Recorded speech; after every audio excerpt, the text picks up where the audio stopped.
This is Danny Greg Miller! No. What up? Much more handsome and foreign than Greg Miller is. I'm Greg Miller. The foreign Greg Miller. European Greg Miller. European Greg Miller. What's up? Not that. I'm not doing the core blimey thing though. No, oh, okay. No, I wouldn't ask you to do that. No. I'm not a racist like Greg They is. won't allow me back. Danny, thank you for joining us today. Thank you for having me. Today's a big fucking day for you. It's a big fucking day for me. Okay. You were at GameSpot for years, really. 5 years, yeah. Long time. 2.5 in the UK, 2.5 here in San Francisco. And there you built yourself a nice little following based a lot on some of the live shows you were doing and some of the documentary style stuff you were doing. Stuff that I actually really like more long form, deeper, more thoughtful content, I think, as opposed to like, top 10 lists or whatever the fuck, is going on out there in the world today. So you kind of decided you left your position at GameSpot to start, as you said, your own Patreon. Yeah. And that launched at 9 a.m. today. And how's everything? Well, first of all, what is the URL? So everyone, because we have, we, as you said, do the Patreon, so we have a familiar audience. Yes. If you want to check it out, there's Patreon's up there with a trailer that I'm really happy about. It's at patreon.com/Danny O'Dwyer.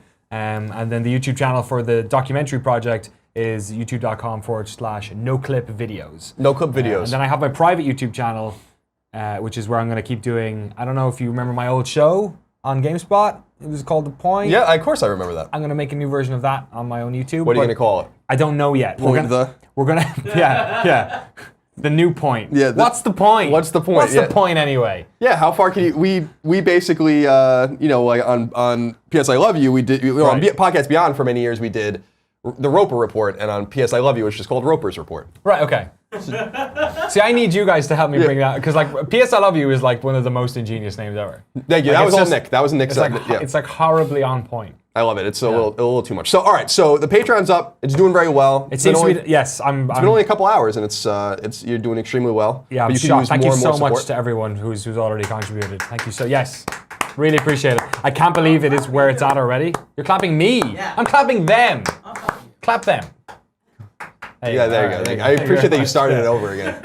Documentary filmmaking is like a nightmare. Right. But short form documentaries, actually you can be really clever and savvy with those. So with NoClip, I'm basically going to have a project each and every month, and then each one of those projects is going to have a bunch of videos. Like for instance, the Overwatch stuff was 3 different videos. And then patrons are going to get access to stuff that people were asking forever on the old, when I did these in the past, which was like behind the scenes stuff, making ofs, extended cuts of the interviews, and then stuff like transcriptions that I want to get out there to people, and then stuff like producer credits and things like that. Awesome. That sounds great. So hopefully, I mean, I've been working on the budgetary and the planning and the projects and the ideas for like half a year at this stage. It's amazing to finally have it out there, because it feels like I've been holding in a fart for half a year. Yes. And now it just feels great. This isn't a fart. I'm not asking you to fund a fart. I'm sorry. The fart's out of the bag, ladies and gentlemen. But I'm feeling really good about it, and seeing people like reacted positively and be like, yeah, actually, I think you can do this, is like means the world. That's awesome. So, I'm proud of you. I'm happy for you. Thank you so much. I think this is going to be a great success for you. The thing is that I want to start making work as quickly as possible, and I also like, especially with this type of work, it needs to be really good, really like straight away. So it's not like I can start like doing these shows and just do it like on a webcam. And I've poured money into like building that studio over the past year. Like I've got a really good machine, I've got good capture equipment, I've got the sort of like the foundation of it. But I really feel like the first project we do, I want people to go, oh yeah, okay, he's doing it. Like I don't want it to be, oh, we're trying it out, and because it doesn't really work with this type of thing, I feel. So yeah, like I mean, we hit one of my goals already was that if we hit that, then I'd bring back my op-ed show. I've already called up my camera op, Jeremy Jane. We're gonna go shooting on Friday, and I've got a bunch of irons in the fire. The weird thing was that the documentary stuff, a lot of this was stuff that I couldn't work on in terms of like talking to PR about it, for obvious legal reasons, until Friday at about 6 o'clock. So I've now gotten more irons in the fire, but I know that stuff is still about 3 or 4 weeks away. So that first one's going to take a little bit longer. But in the meantime, I'm going to get new episodes of the show up, loads of Q&As and stuff like that. That's excellent. And if we can help you in any way, obviously we have our own connections. I'm happy to help leverage anyone I know to help you get access to whatever. You're helping me already by allowing me to be here, and also by kicking me in the pool in the first place. Yeah, well, I'm happy. I'm happy for you. I'm very happy for you. Swim carefully, tread carefully. It's gonna be great. You're gonna be great. You're gonna be fine, and it's gonna be awesome. And I feel like boldness in terms of making the leap. We did the same thing. So the thing is it's like going to a therapist, and they're like, oh, I know how you feel, you know, and you're like, no, you don't. Like, you know, you like read about it, but I do know how you feel. Right, It's yeah. fucking scary. We left IGN, and it was just scary. You know, I was a senior editor of that website. You know, Greg was the host of that website. Like and we were just like, we want to do our own thing, and the thing is that you don't have to deal with, because I don't think anyone really hates you, but a lot of people hate Greg and I. Is that everyone like wanted us to, or not everyone, but there's a whole subset of people like, you guys are gonna fail, you would fail, and I love to go back to those and be like, oh, did we? Give me the one shot. Oh, did we? Patreon.com/Danny O'Dwyer, no apostrophe, obviously. Go check that out. All right. Having me on is all the promotion I need. In fact, the Kind of Funny community has been amazing all day. I've had a bunch of folks that I recognize as a Kind of Funny patron myself, and as a subscriber on your Twitch as well. A lot of familiar names. So these are these. Barry Burton's Beard gave us tips, said just paying my birthday tax for yesterday. It has to be said, 9/11 isn't a great birthday. As always, love to any and all Americans affected that day. On a lighter note, what was your worst birthday? Every birthday's the worst birthday because I get older. You don't like them? Yeah, I'm not a fan of my birthdays at all, no. Do you like your birthday? When is your birthday? I don't celebrate January 5th. Oh. I don't celebrate it that often. 20 was the worst. Because I remember, I'm not a fucking teenager anymore. That means I can't like just go drinking down the park and playing video games all the time. But that was a lie. I did it for the next 6 years. It was great. I think my worst birthday was probably my 21st birthday. It was a great birthday, but also a terrible birthday because... Did you drink for the first time? No. I went and bought, you know, I lived in Massachusetts at the time, I went to college up there, and so I went, it's very like puritanical up there. Like it is hard, like people buy shit illegally and stuff, but it's fun to go to a store for the first time and buy my beer. I bought my 30 rack of Keystone. But, and I was like so proud of myself, could barely fucking carry it. I'll have one beer. But my worst birthday was probably, so later that night, there was a batch of weed brownies. And it took You're 21 now, so you can... So that was totally fine. And I was hungry. Oh no. So I ate one, and then I ate like another one, and then I ate another one, so... Did you know they were weed brownies? Yes. Okay. You really did about an but hour like later. you didn't care, and then so I was really screwed up that day, that night, and then I got into a cab, and it flew to the moon. and amazing. And it was, Aaron, relax. It was a fun day. He was in the chat. It was a really fun day, but that was a really memorable moment for me because I threw up on myself in the back of a cab. Oh no! Did you have to pay the fine?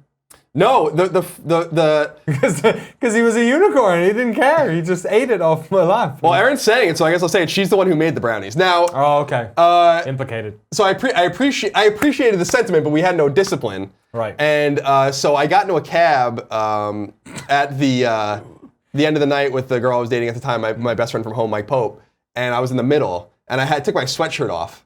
I had this like Element skate sweatshirt or whatever, Of course. and that was your favorite. And then I threw up in the sweatshirt. Did it retain it? Yeah, like took it, Wow. and the cab driver pulled over, and I thought he was gonna kick me out, and he got a bag out of his trunk and gave it to me and took me home. Oh. And I was like, that was memorable. And then I took the sweatshirt covered in puke and put it out on a balcony, and left it there. And it was there for another year. It sounds like something a 21-year-old would do. That's the worry. When you have some of the brownies and you're like, it's been like 30 minutes and nothing's happened. Well, I'll just have another. Oh, it's been like an hour. I'll just have another. And that second hour it hits like a fucking. I was so sick. God. It was so funny. You got a story out of it. I did. It was a great story. Worth it. Not my finest moment. No. But that's 21st birthday story. Yeah, it's a good story. You started the story saying, "Oh, this is my worst birthday was," and it ended up being a great jovial. Story. Yeah, well, like at the time, it wasn't really my worst. I haven't really had I really haven't had like a worst birthday. Yeah. I don't think, not yet. Maybe I will one day. Maybe that was your most traumatic. Actually, your actual birthday was probably your most traumatic. Does that count though? Zero? Does that count? Yeah, I mean that was a very traumatic. Yeah. It's fucked up. Yeah. You just get a sack and it's like, oh, what the fuck? I'm coming out of my mom. This is weird. Hope this doesn't happen again. Yeah. Shucks DC gave us a tip. Yeah, thanks. You're looking very handsome today. He said, I swear to God, Danny, you better live up to Top Gear of video games, and we're talking original BBC guys before Jeremy choked a bitch. Love the name. Good luck. That's it. Thank you so much. Yeah, that was what I wanted to do for like 10 years ago, was make this show that like, I want people like it's only a one person thing, so it's gonna take me a while to like get a bunch of these episodes under. But I want it to be a situation in like 6 months' time where there was like this vault, because I used to like binge on Top Gear, and like binge on Anthony Bourdain, and like ESPN 30 for 30s, right? I love them because they're about awesome. they're about like sports I don't really watch, and I'll watch it because I know that the story is going to be crafted in a way where like enough care and attention was done that it's like a pure good story. So I want in 6 months' time there to be this like vault of just all of these videos that people can like binge on. And that's why like I haven't talked about much about production. Thanks, Kevin. Thanks, man. I haven't talked much about like how we're going to make a lot of these, but like I'm obviously going to be producing and hosting a lot of these, but like I'm also looking to like work with other people, work with people who know stories that I don't know about, and to tell their stories. So like it's not just going to be limited to like stuff I know about, because that is a limiting factor. I'm looking forward to like going out there and finding stories that our patrons care about. So it's gonna be fun. I've got like ones that I want to do definitely over the next couple of months, but a lot of the ones I'm also hoping to like pull from the community on NoClip to be like stuff that I necessarily would not have done as well. So That's awesome. I'm excited about that. I love Dirty for. I'm a huge sports fan, but I love Dirty for 30 as well. 30 for 30s are incredible. I just watched Believe Land 2 days ago, which was awesome. Yeah, I watched that when I was sick about a month ago. Yeah. Or no, it only came out recently, didn't it? Yeah, like, maybe a month ago. Maybe 3 or 4 weeks ago. I thought it was very emotional, very interesting. Yeah, just stuff like that, right? You would never watch a documentary about like Cleveland sports fans, but you would if it's got 30 for 30 written on it, because you know that they've given a shit. Absolutely. And like if there's anything I hope people say about the stuff that I've worked on in the past, is that I've always given a shit. And maybe they weren't all great, but they were always like had like a degree of like passion and effort put into them. It's more than Kevin could say. I'm gonna do that as well. I'm going to an F1 in a month's time, which I'm making sure everyone knows I bought the tickets and spent all that money months ago, so it's nothing to do with anything I get because it's really expensive. Let me be really clear about something with this Patreon thing. I'm going to give you a little advice. I mean, this is my advice. I don't know if everyone agrees, all right? It's your business. If you if people want to give you the money to produce things, and then you have your thing. I hate when people are like I went to Vegas a few times, right? People are like, this is what you spend your money. I'm like, I'm going to give you a little news flash. Like that's my salary, like part of that money. And if I want to like go blow it all on crack and hookers, that's actually my prerogative. Yeah. It's the same thing as saying like, you know what? It's true though. It's like you wouldn't say that like.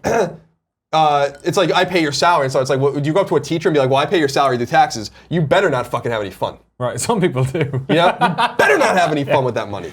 That's good. That's good. So I'm giving you that. That's my advice. I know I'm very curt and brash, but that's my whole thing. Where I'm like, it's really none of your business. Like, I'll probably get as comfortable as you, like in the next couple of months. But right now, no, it'll take time. I mean? Like we didn't even pay ourselves for a long time. So it was like totally. So it was like either am I. Yeah. So like I hoarded savings for like 4 months. When we knew we were going to quit, I hoarded I had maxed out on vacation time, which I was going to cash out, and I didn't spend any money. And then I got like some sort of bonus or something. So like I just saved all that money, and then eventually we got to a place where we can pay ourselves. And we started to ramp that up as well.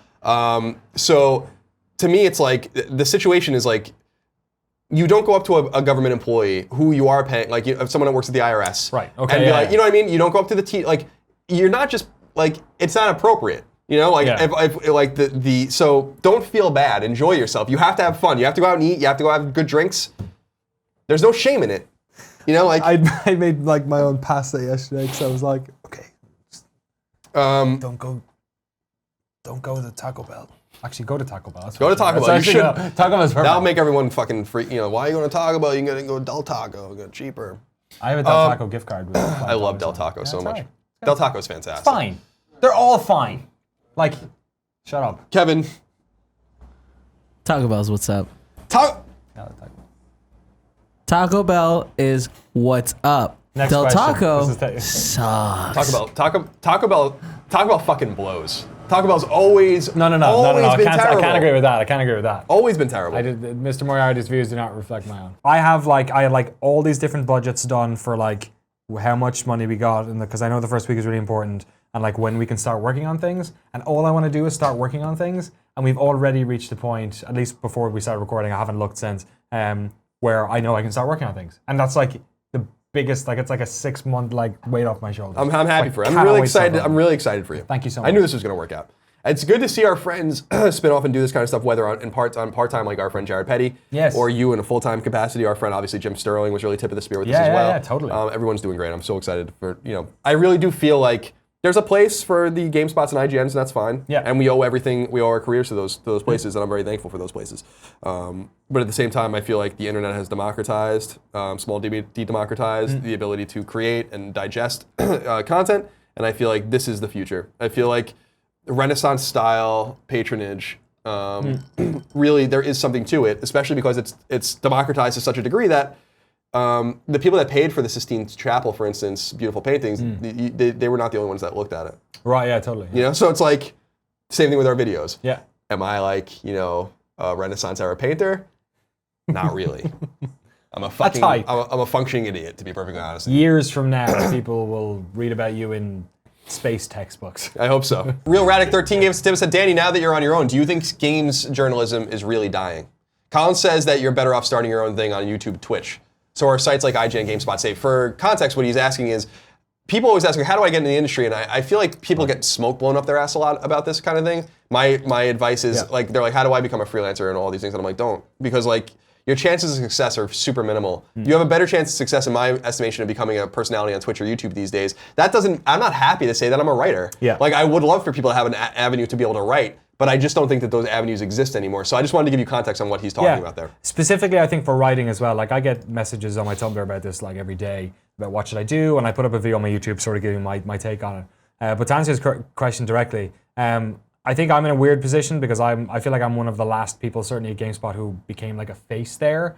And I did kind of off of doing stuff that people had done there before. But would I recommend somebody do what I do? Not really. Game sites like IGN and GameSpot, I mean, I don't know. IGN has they both have large video audiences, right? So there is a way of getting your way in there. But the direction those sites are going on in is more about sort of mass news, lots of covering lots of things and throwing out a wide net and getting advertising that way, right? So it doesn't really behoove them to have one to put somebody's face on every single thing. Because if you're making if you do a video a week, but there are 100 videos hitting the various channels that those sites use, it's not really going to work in the same way it did for you and me, where a pretty sizable percentage of those videos had your face on it. So for writing, I think writing is a tough one. Go freelance if you can. I mean, a lot of writers go freelance before they even. That's how I got in. I mean, a lot of them is they go freelance, they work for a place, and then they realize, oh no, I can pick and choose what I want to do, and they go freelance again.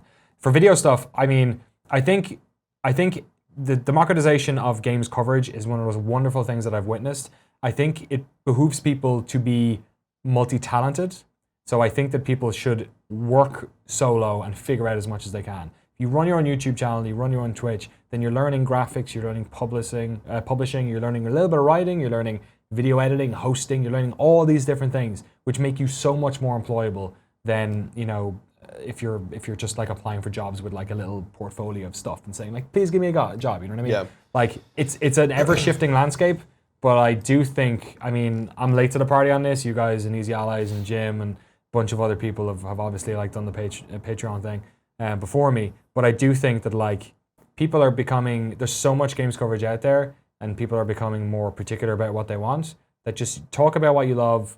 If it's something niche, go for it and just keep talking about it and enjoy it, and hopefully you'll find an audience.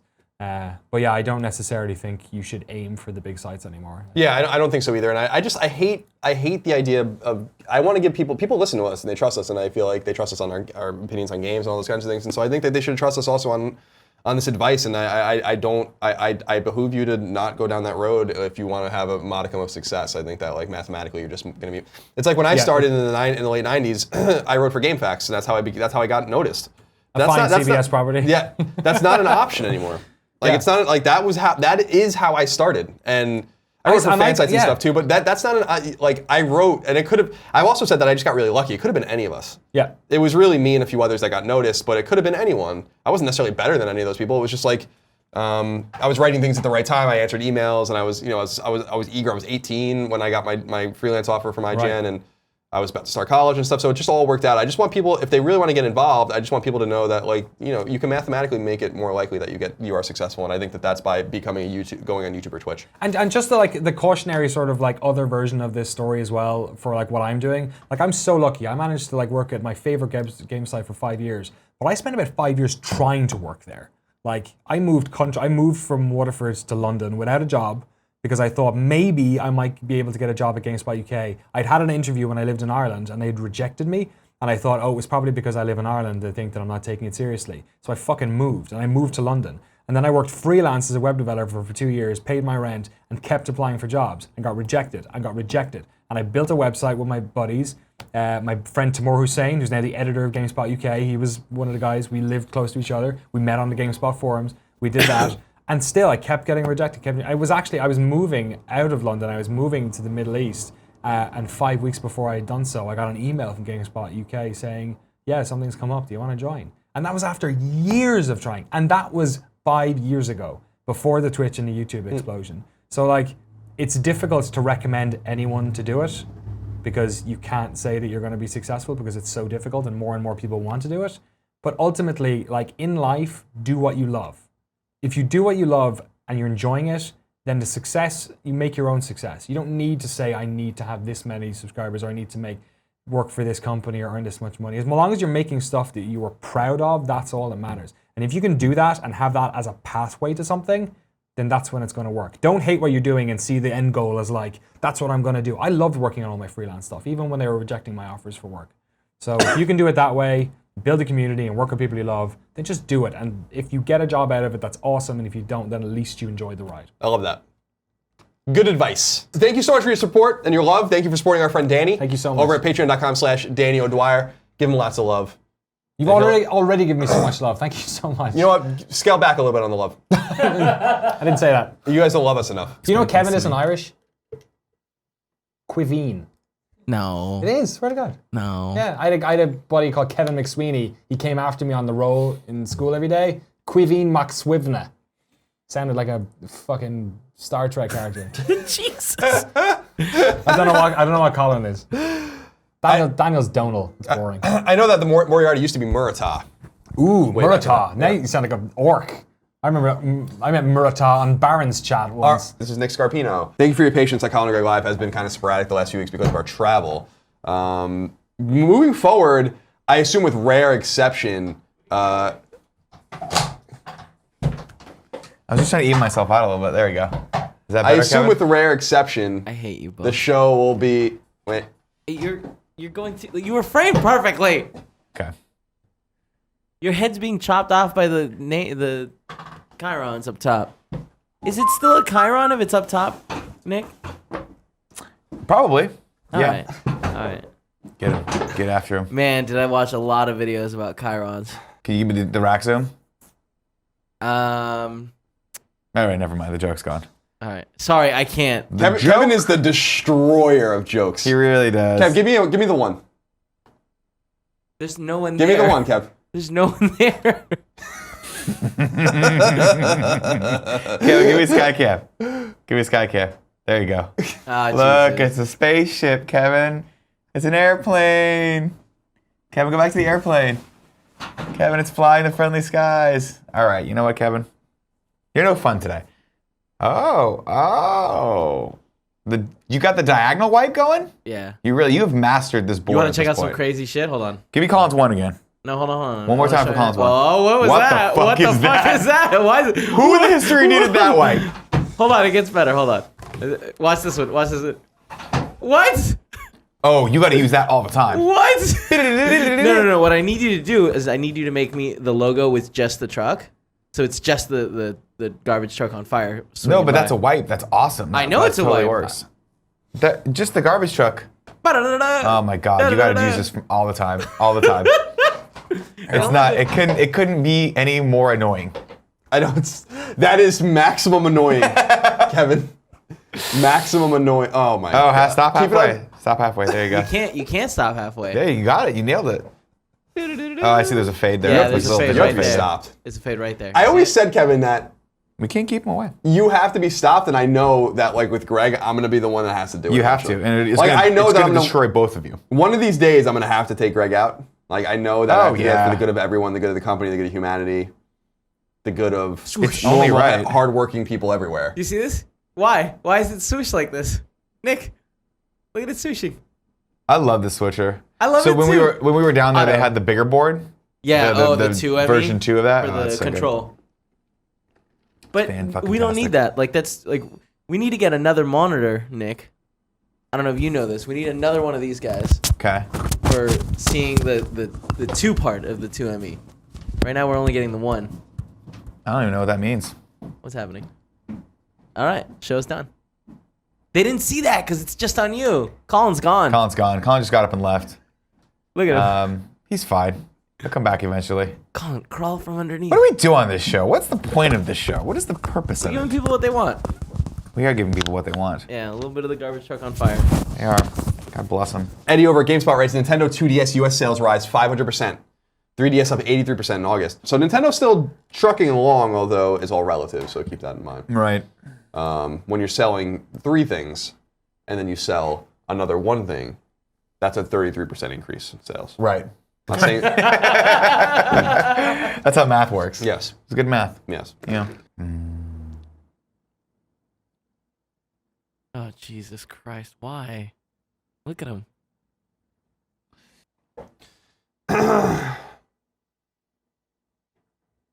Like shit that people are making on YouTube now looks way better than most videos from like the early 80s. We've advanced. We have. I mean, this show looks amazing. Yeah. Not to kiss my own butthole, but it looks real good. If I could kiss my own butthole, I would never leave the house. It's true. You wouldn't, because that means you can also get to your ball sack too. Yep. And that's the promised land. I've always wanted to lick my own Grundle. Oh Jesus, God, yeah. I come just on, see what it's guys. like down there. Come on. Kevin's Why? probably What's tastes the like problem? old milkshake, I don't know. old stale Everything milkshake. you're saying. What do you think your Grundle tastes like? I don't want to imagine horrible Salt and things. sea. Like beef that's just a little too old? Oh yeah, like the people. You know how old beef smells when you cook it? Where you're like, I gotta put some pepper on this. Yeah, like it smells a little off, but you're like, you could probably do something with this. It's like when you open the roast beef package and it looks rainbowy, and you're like, is it supposed to look like that? No, that's supposed to look like that, Or right? should I put this on? And then you smell it, and you're like, has roast beef always smelled like that? You know? Butter taste to it. Smell to it. Has a peanut butter smell to it? Yeah. That's what your Grundle has? No, that's what... You know when you get 80-20 beef and you want to make a little like some cheeseburgers and then you forget it was in the fridge for like a few days and then you go and it's like on that borderline, it's like kind of Starting to- gray Yeah. and it's a little moist and like weird and you smell it and you're like, I'm not sure. Then you put it on the pan with a little bit of oil sizzling and then that smell starts. Like I assume that's what your asshole smells like. Oh, What your Grundle smells like, I'm not sure. I don't want to know. Maybe a similar kind of thing. Yeah, Kevin's butthole is probably the worst smelling thing on the planet. I would have to imagine. I mean, I would like imagine a festering swamp where things have only died in it, never been born. Just so you... Somehow life only ends there even though life's never been created there. That's where everything goes to die. You guys, That's Kevin's butthole. out of all of us, we all know Nick has the fucking most disgusting my butthole. butthole's clean. Nick, Clean. you like You shit can eat off of it. sand water like every Sometimes. time. Only after I drink and have Taco Bell. It looks like you. Yeah, it does look like when your kid's playing with a bucket at the beach, and you look in and you're like, "Did you fill that with water and sand? Is there a guppy in there?" No, fucking shit. There you go. Happens sometimes. Everyone's been there. Everyone's had that the water shit. But, Oh like, no, I that's- did. that's his I've normal. had sandy shit before. But that's his normal. Right. I mean, I was shitting my brains out this That's point. not my normal. I was eating hot peppers last night. I went to Luca on Chestnut. I love that Oh. place, and I buy the hot peppers yeah. there. And then I put them on my sandwich, but I also take them one at a time out of the jar and put them on a this is disgusting, but it's awesome. I dip the chip a little bit in mayonnaise, and then I put one pepper on the chip, Oh, that's and then great. I eat it. Sounds good. And I did that for a half a jar of these peppers. And this morning, God. whew, it was pouring out of me, but also burned. Yeah. Jesus. As if I was eating them through my asshole. God. Oh my Understand what I'm saying? God. Yeah, I No. know.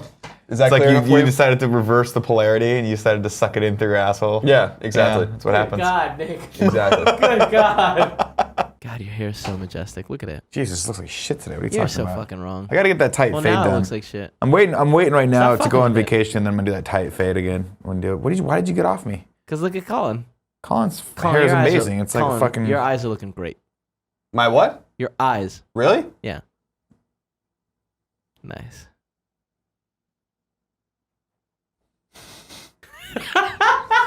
Frog and Bullfish 89 gave us a tip and said, Dear Colin, I know when you left college you were poor and even now you eat like a cheap college boy outside of your extravagant restaurant visits.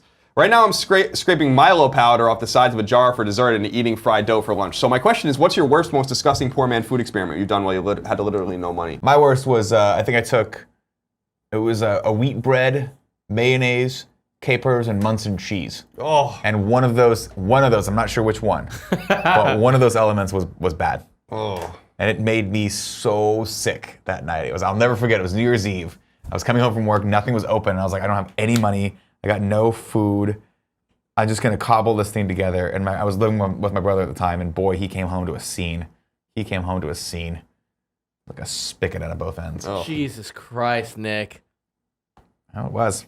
I've always had wanted to have a healthy diarrhea and a good throw up at the same time. It's purging. It feels actually liberating. It's very painful when it's happening, but you have to, and hopefully you can actually, you're in the same position I was at where the toilet was near the tub, so you could just throw the curtain back and just go, oh, this is freeing. But there's nothing quite as liberating as just letting everything go. You're letting everything go. There's not one orifice that something can't come out of. Your snot's also coming out of your mouth or your nose. God, you're just like, oh. I like the idea of the poop and the throw up at the same time simply because what if you have to choose which one goes in the toilet? You kind of have to go with the poop, right? Yeah, always go with the poop. Because like vomit's way easier to clean up than poop. Yeah, I don't want to touch. I've never poop. cleaned up poop off like anywhere. I have a clean up poop. When you have an explosive poop and then you look at the toilet and it's like there's some like, splash. Yeah, but you can use the brush for that. But I mean, like, I've never been like, all right, get me a rag. We're gonna clean some shit up. Sometimes I actually forget that people are watching this show. And then I look at the comments, people are like, Jesus Christ, Nick, stop talking about these things. This is what I'm saying. You have the worst asshole. Well, this is a commonality, though. The problem is people don't talk about shitting enough. I often thought maybe I should start tweeting about my bowel movements. You should. Because I feel like people just don't respect that, and there's not enough attention paid to that in today's society. We're all just walking around ashamed of the fact that we have to go to the bathroom, when in reality, we should be celebrating this fact because it is another opportunity to rid our body of the demons. It's true. What's true. Cut the feed.